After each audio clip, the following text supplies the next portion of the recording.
Hi, I'm Leo, and this is Sirius. And welcome back to our channel, or welcome to our channel if you're new. Today we're going to be going over person-first language versus identity-first language, and I'll tell you which one I prefer and why at the end. So, person-first language is meant to kind of say that the person that you're talking about is not just disabled, like there's more to them than their disability. And that's like saying person with autism or person with a disability, and always saying person and then what they've been diagnosed with, instead of saying like the diagnosis and then the person. So identity first language, that's saying like disabled person or autistic person. The way that I learned about it was through like blogs dedicated to autistic people, because it's not a very widespread thing, except for in the deaf community, because being deaf is a kind of a part of their identity, and I don't want to speak on behalf of a group I'm not a part of, and I don't want to spread misinformation. So if you want to know more about the language that the deaf community prefers, or just more about deaf culture in general, I will link some channels in the description, the channels of deaf YouTubers, and you could always take and I highly encourage you to take ASL, because ASL is amazing. You could always just do a quick Google search on deaf culture, or read one of the textbooks. And I know that, at least within the autistic community, a lot of us do prefer to be called autistic people, because it impacts the way that we see the world, and I'll probably be going into that when I explain which one I prefer.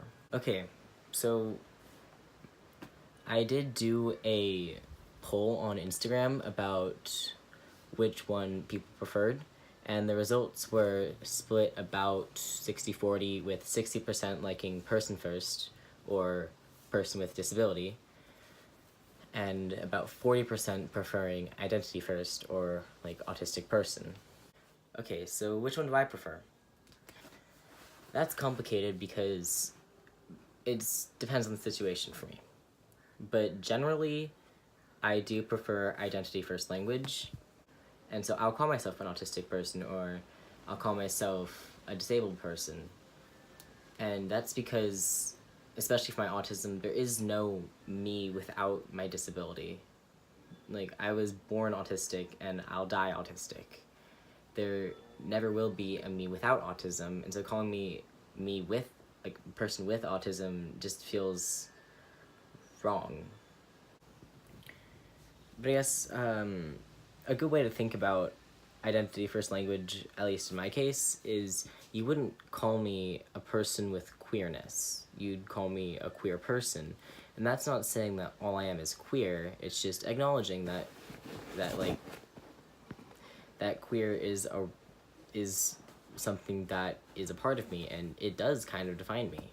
Being queer and being autistic, they both define me. And there is no me if I wasn't queer or autistic. And it just feels wrong to kind of try to separate that part out from me. So the part about person first that I like, that I don't think is talked about nearly enough, is, oh hi beautiful boy, is the person first behavior. And that can be summarized as assuming competence. And don't assume that because I have this disability that I can't advocate for myself.